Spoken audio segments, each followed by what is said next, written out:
They're breaking records. They've now gone past what Arsenal managed to do in the 1960s of getting 112 goals in a calendar year. They're now at 113. Astounding achievement. Most of the year without a striker. When Aguero was here, he wasn't always playing or he wasn't fit. He was injured. Then he left the club, of course. And now they don't have a recognised striker. But Ferran Torres is gone. There's some money there in terms of balancing the books, financial fair play, January. No, I don't honestly see anything happen in January. I think especially not in that area anyway. I think there was a statement that came out and he said that I don't think he'll buy a striker. He wants to give the kids chances to play. And I've heard statements from managers and it's been changed the very next day. I've seen it countless times. I don't know. For me, I'm with that. I'm with that statement 100%. I think he's got a pool of talent there, and the way City play at the minute, breaking records without a striker. Why do they need to go out and spend that sort of money right now? Because they got to the Champions League final last year and they drew a blank against Chelsea. Yeah, but you can get to finals. I think it's easy to lose a final when you've never experienced a situation like that before. I think when they got to the Champions League final, no one in that squad had ever experienced that trip. I think if they get there again, especially the way they're playing now, I think they would win it. Ian, a plan B to have a striker? We all want him to have a striker because we feel more comfortable with what we know. The principle, the concept. I think the fella is changing football. I've said this for a while.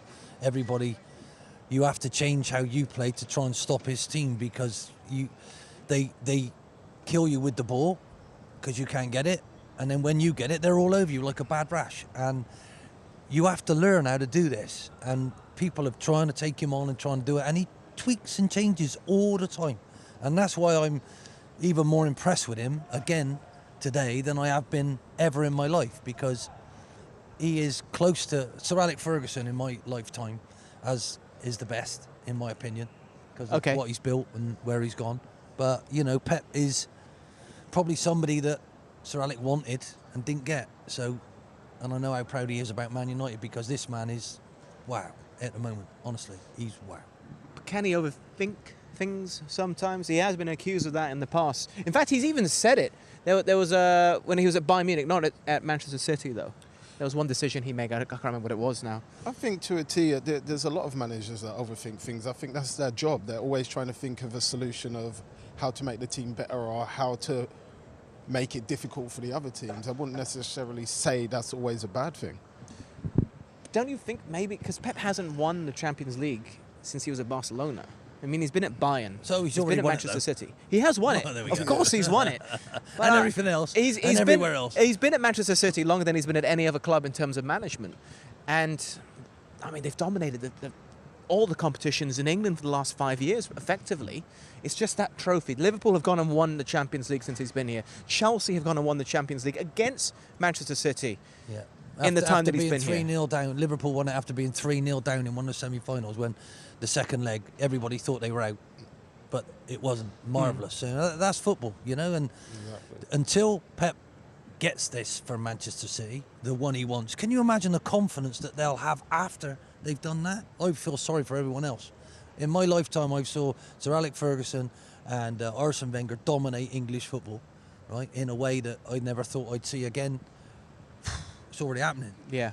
It's already happening, and well done to the other ones to stay anywhere close to him. But the man is changing the game, and you have to adapt and change all the time. He is, but how do I put this? In terms of being the best team in the world and to be considered in the echelons of time when we're looking back at this in 10, 20, 30, 40 years, yes, he's done very well in England.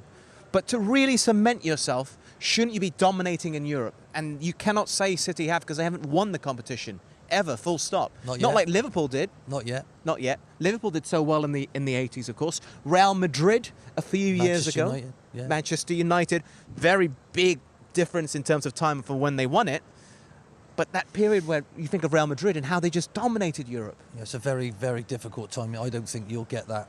I'm not saying they're going to win it three times in a row. But dominate Europe now. Right? Okay. If you think about how the game's changed and the scouting networks, the information, the data that you get these days on foreign players, and they're all coming out, nobody will dominate European football. And we got to make sure that never changes. Yeah. because we don't want it going to that horrible league that they were talking about. True. That won't help. True, but English football. I just feel I feel we have to be very careful saying it can't happen again, because Real Madrid were the first to do it back to back in the Champions League era. Everyone was saying it can't be done.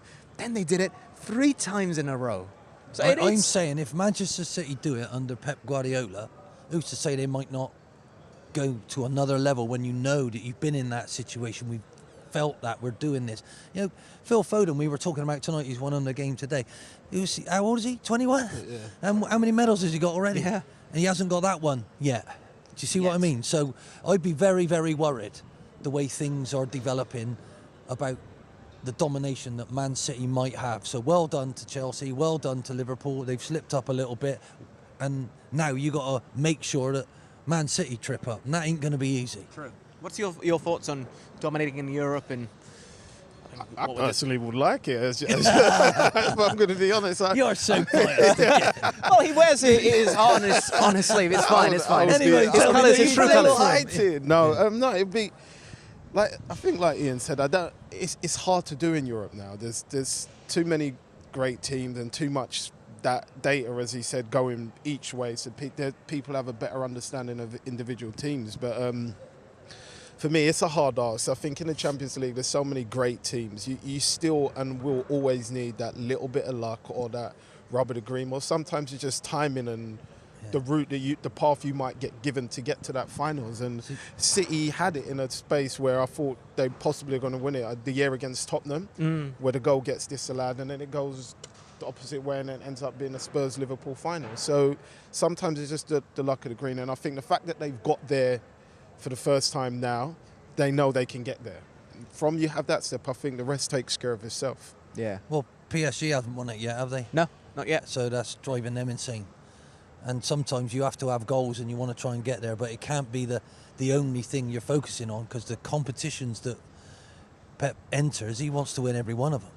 And he was very close to almost all of them last year. So the other thing about Real Madrid, I think they won, 4 and 5 in the last 10 years, was they weren't winning their domestic competitions as much as we think. Barcelona was still winning La Liga, and obviously the Copa del Rey, other teams as well. It's like they were just fully focused on Europe. It doesn't mean they were just decimating teams left, right, and centre. It really wasn't the case. I've got a little saying for you. Yes. Yeah? The best team always wins the league, right? You haven't got to be the best team to win the cup, because it's a knockout competition. Exactly. So, yeah. you know, what more can we do? And if Man City keep doing this, what it is too many games, too strong a competition everywhere. They still need to keep building, you know. And if they keep building, and if he stays there and they keep building, who's going to stop them eventually? Okay. I wouldn't fancy it myself. No, I can imagine. It's hard enough watching for me to think, what would you do against that? And it's so tough. And Brentford did it so well, yet they still lost. Yeah.